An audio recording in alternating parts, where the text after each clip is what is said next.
Salut à tous et bienvenue pour cette nouvelle vidéo. Allez, aujourd'hui, comme vous le voyez à l'écran, on va faire une petite vidéo sur mon plan de travail. Je vais vous faire partager, vous faire voir un petit peu l'endroit où je réalise tous mes petits travaux, que ce soit la peinture, que ce soit le montage, que ce soit ma première restauration de miniature a eu lieu ici. C'est mon petit atelier, mon petit établi, donc qui se trouve à l'intérieur, enfin dans ma salle. Et c'est là que tout ce que je vous présente passe sous mes pinceaux et mes petits doigts boudinés. Alors là, vous avez une vue d'ensemble. On va regarder ça d'un peu plus en détail, de plus près. Alors déjà, le meuble en question, la table, c'est mon beau-père qui me l'avait fait, gentiment. Je lui ai fait un plan, grosso modo, et il m'a fait ça super bien, quoi. Donc vous avez une table, un plan de travail. C'est du chêne, s'il vous plaît, chêne massif. Et un plan de travail, et plus une étagère sur le, vous voyez, sur le plan de travail qui est fixé. C'est tout d'un bloc. Donc voilà. Alors, qu'est-ce qu'on retrouve sur ce petit plan de travail? Alors déjà, on a ici un Dremel. Donc ça, c'est pour les travaux un petit peu plus lorsque je faisais des dioramas, et qu'il y avait des choses un peu importantes à meuler, découper, enfin ce que vous voulez. Donc le Dremel. On a bien entendu la lampe avec ampoule lumière naturelle, pour que ça ne déforme pas les couleurs lors des photos, entre autres. Ici, donc, comme vous avez pu voir hier, ce sont des petits pots avec des pots de peinture vide, Citadelle, où un chapeau de pâte à fixe est posé dessus. Et en fait, à chaque fois que je peins une figurine, je colle le socle de la figurine sur la pâte à fixe. Ça me permet de tourner la figurine sans la toucher et de pouvoir la peindre tranquillement. Ici, c'est mon support qui sert en même temps de récipient à rinçage de l'aérographe. Donc l'aérographe qui n'est actuellement pas en fonction, puisque il faut que je me décide à racheter quelques pièces. Ici, c'est, alors je vais vous montrer, c'est le compresseur aérographe. Voilà.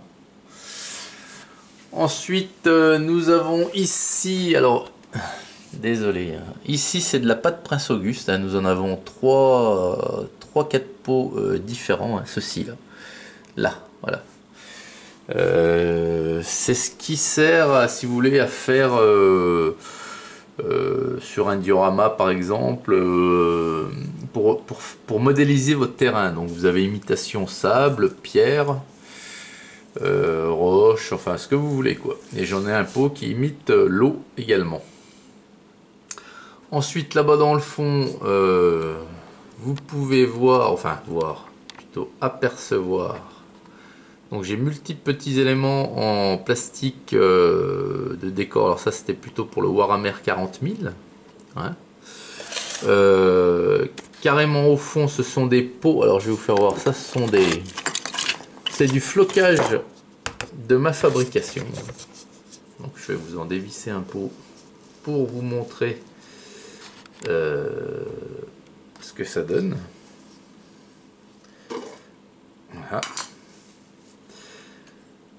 Voilà.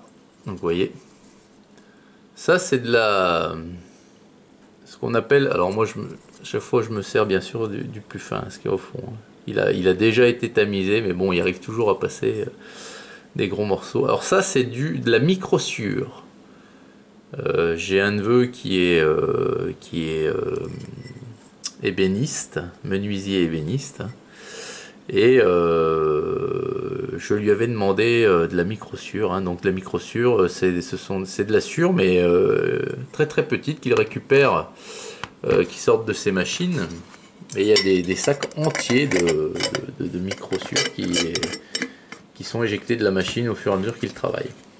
Donc Ensuite, je les ai teintés avec de la peinture tout simplement par trempage et séché. Et je m'en étais fait quelques pots différents. Hein, vous voyez, ici ça tire plus sur le jaune. Alors ça fait plus de l'herbe si vous voulez, un petit peu passé sur l'été. Parce que là on est plus sur de l'herbe bien verte comme ça au printemps. Ça, j'avais imprimé ça récemment en pensant à un copain. Hein. Un copain YouTube, hein, il se reconnaîtra je pense. Voilà. Ça ici, comme son nom l'indique, recette de peinture. Donc c'est ici, parce que je suis comme tout le monde. Hein. Quand j'ai une recette de peinture qui me va bien, vous voyez, je les note pour pouvoir les reproduire lorsque c'est nécessaire, hein, tout simplement. Donc voilà. Alors, bon, on rangera ça correctement après. Alors là, bah, vous avez multiples... là, c'est encore des petits meubles qu'il faut que je mette en... Vous voyez, en peinture. Hein. Donc il y a des petites chaloupes, des multiples trucs. Là, vous avez les orques. Ici, vous avez une petite éponge des fois pour faire des effets en tamponnant comme ça à la peinture. C'est très très bien ça. Vous avez du sable fin de rivière, là, que j'ai récupéré. Voilà. Comme son nom l'indique, dans une petite rivière qui traverse la forêt. Hein. Donc c'est normalement vous n'avez pas trop le droit. Hein. Enfin, petite rivière, voilà. Là, vous avez quelques touffes d'herbes de modélisme. Dans le fond, vous avez un sac blanc. Vous pouvez percevoir, c'est des petits cailloux blancs. Voilà. Avant de vous parler des produits qui sont là, je vais vous faire voir ce qu'il y a ici. Donc il y a de la neige artificielle ici de chez Game Workshop. Ici c'est du bitume de Judée pour ceux qui ne connaissent pas. Alors ça c'est un genre de pigment, c'est pareil. C'est beaucoup utilisé dans le domaine de l'art. Et ça, moi dans le modélisme, j'utilise ça mélangé à de l'essence F. Et ça vous donne, pour par exemple quelqu'un qui peint du bois, hein, qui va vouloir peindre un objet pour limiter bois. Si votre objet a des rainures, a du relief et tout, vous mettez de ce produit mélangé avec de l'essence F et ça vous fait un rendu de fou, quoi. Vraiment un rendu hyper réaliste du bois. Ici on a plusieurs pigments de teintes différentes, voyez, pour les blindés, les maquettes, quoi, en règle générale. Hein, voilà. Ici, on a quelques teintes de Prince Auguste R. Donc des teintes qui vont, comme son nom l'indique, sur l'aérographe. Là devant, donc ça c'est le matériel tout récent que j'avais acheté pour faire ma première restauration, entre autres, et puis les autres qui vont suivre. Hein. Donc ça c'est un genre de polish, hein, qui ramène tous les plastiques. Voilà. Ici, vous avez le gel décapant que j'ai donc mis en pot, hein, voilà. Et puis après vous trempez la carrosserie en métal de la voiture dedans, voilà. Ici c'est mon gobelet, enfin mon verre de peinture vide. Ici vous voyez mes palettes de peinture, c'est quoi, hein? C'est des petites assiettes en plastique, tout simplement. Après, ici, donc vous avez un tarot avec un jeu de tarot, pas les cartes, hein, bien sûr, pour pouvoir refaire des pas de vis pour les restaurations de voitures à l'endroit où vous voulez remettre une vis à la place du rivet. Voilà, quand vous avez démonté la voiture. Ici, ce sont les pinceaux les plus courants que je me sers pour mes peintures.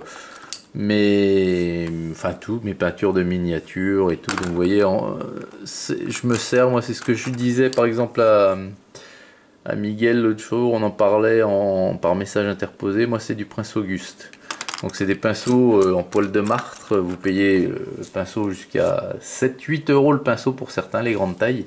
En règle générale c'est 3-4 euros le pinceau, 5, allez 5, mais c'est de l'excellente qualité, quoi.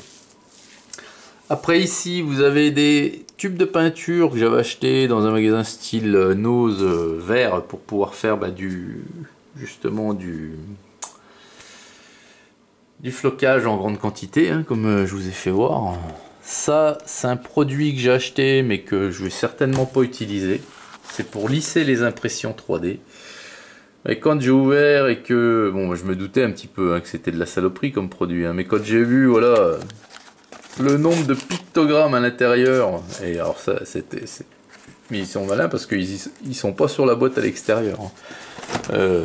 Comme quoi c'était nocif et compagnie et tout. Et en fait, ça lisse aux impressions. Pourquoi? Parce que ça mange, ça vient manger les couches, l'effet de couches, quoi, les traits successifs que vous pouvez voir sur une impression 3D. Ça vient vous les manger.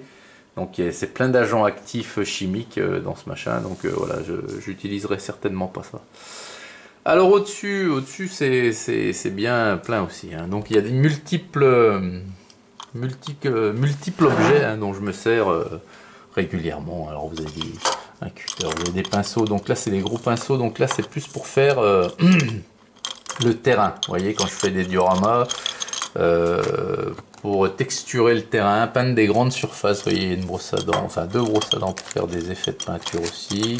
Vous avez une lime, vous avez là encore des pinceaux, vous avez des gros tubes de peinture comme ceci, la Liquitex. Alors ceux-là c'est pareil, je m'en sers quand j'ai des grandes surfaces à peindre, c'est de l'acrylique aussi. Hein.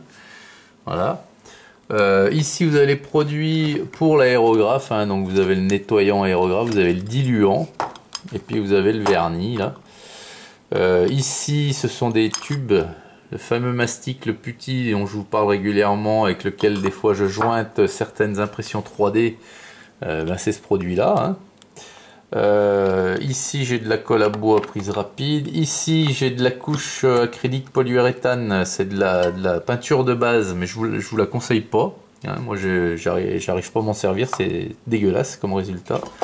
Tout comme ce vernis de merde que j'ai payé la peau du cul, pardon.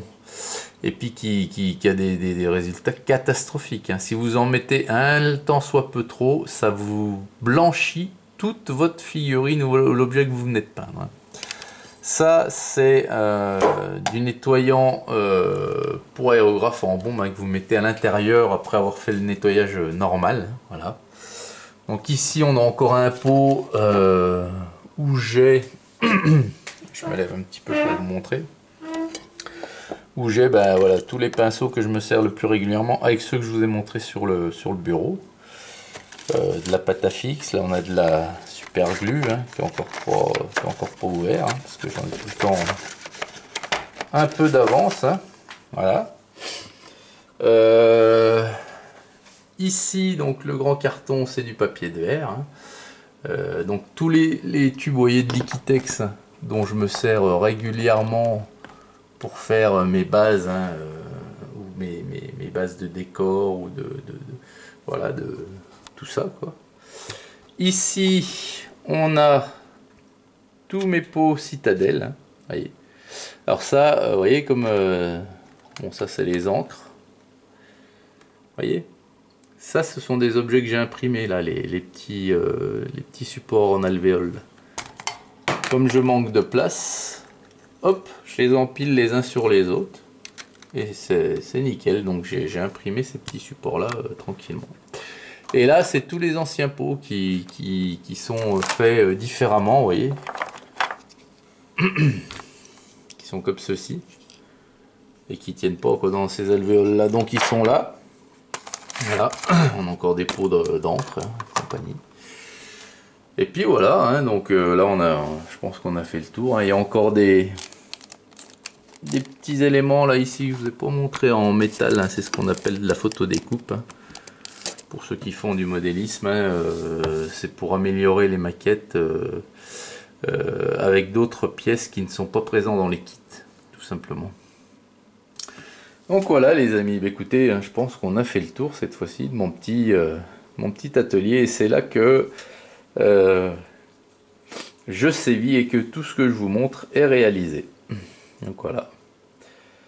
Alors bah écoutez, dites-moi ce que vous en pensez en commentaire. C'est assez complet. Il y a des choses, je m'en sers pas tous les jours, hein, c'est clair. Mais il faut l'avoir. Et j'ai aussi, je vous ai pas montré ici, je vous en ai pas parlé d'ailleurs. Hop, une petite perceuse à main. Alors ça c'est très utile aussi. Avec les forêts qui vont bien, hein, les petits forêts qui vont, vous voyez, ça va du très petit à... Voilà.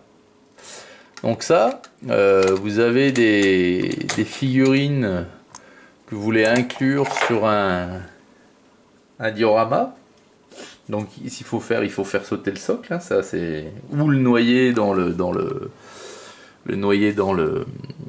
dans la pâte qui va faire votre terrain, mais bon c'est un peu emmerdant parce qu'il faut tout faire à la fois. Donc moi je fais plutôt sauter le socle et ensuite je perce, hein, par exemple sur une figurine comme ça, avec un tout petit, merde, sur une figurine comme ça, voilà. Vous percez sous un pied, hein, ou une 28 mm, hein, pareil, hein, une 28 mm, hein, vous percez, vous mettez pas le socle, vous percez sous un pied. Et puis vous mettez un petit bout de fil de fer, et ensuite vous venez incruster la figurine avec son fil de fer, ou vous en mettez un sous chaque pied, dans le décor, hein, tout simplement, avec une pointe de super glue. Et voilà. Voilà, mais c'est très utile, hein. Vous voulez percer des bouches de canon, ou de fusils, de figurines ou quoi. C'est super utile la perceuse manuelle. Donc voilà, et puis là bien sûr on a la bouteille d'acétone, hein, pour défaire les blisters à la mode GG. Voilà. Donc voilà les amis, écoutez, j'espère que la présentation de mon plan de travail vous aura plu. Merci de me dire ce que vous en pensez, et puis n'hésitez pas, hein, si vous avez des questions. Merci de vous abonner, merci de liker et de partager la vidéo. Je vous souhaite une excellente journée à toutes et à tous, et je vous dis à très vite pour la suite. Allez, salut!